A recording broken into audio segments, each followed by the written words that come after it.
Hi. ఇవాళ బయలుదేరాము. ఎందుకంటే ఓనర్ గారన్నారంట, "కీస్ హ్యాండ్ ఓవర్ చేస్తామమ్మా" అనన్నారట. మా వాళ్ళు టెన్షన్ పడిపోతున్నారు. "మేడం అన్ని కీస్ వచ్చేస్తే" అంటే తెలుసు కదా! ఒక ఫ్లాట్‌కి 3 బెడ్‌రూమ్స్‌కి అండ్ మెయిన్ డోర్స్‌కి చాలా కీస్ వస్తాయి. అలాగే 10 ఫ్లాట్స్‌కి ఒకసారే వస్తాయంటే, అంటే ప్రాపర్టీ దాంట్లో చేసిన వాళ్ళకైతే కొంత ఎక్స్‌పీరియన్స్ ఉంటుంది. ప్రాపర్టీస్‌కి రిలేటెడ్‌గా చేయలేదు కాబట్టి వాళ్ళకి కొద్దిగా టెన్షను. అలాగే మనం కొన్ని ఫార్మాట్స్ ఎప్పటినుంచో 8 ఇయర్స్ నుంచి ఇదే పనిలో ఉన్నామనమాట. ఫార్మాట్ ఎలా చేయాలి? దీనికెలాగా? దానికెలాగని.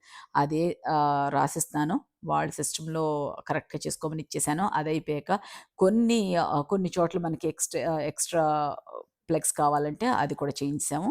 ఇవాళ అది చేశామనమాట. మీరు కనుక వేద వాయిసెస్ స్టే చేయాలి అంటే స్క్రోల్ అవుతున్న ఫోను నంబర్‌కి కాల్ చేస్తే ప్రాపర్ డీటెయిల్స్ ఇస్తారండి. ఏదైనా మీకు కన్‌ఫ్యూజన్ ఉంటే నాకు కనెక్ట్ చేయమనండి. నేను కూడా మాట్లాడతాను మీతో. Thank you. Thank you so much.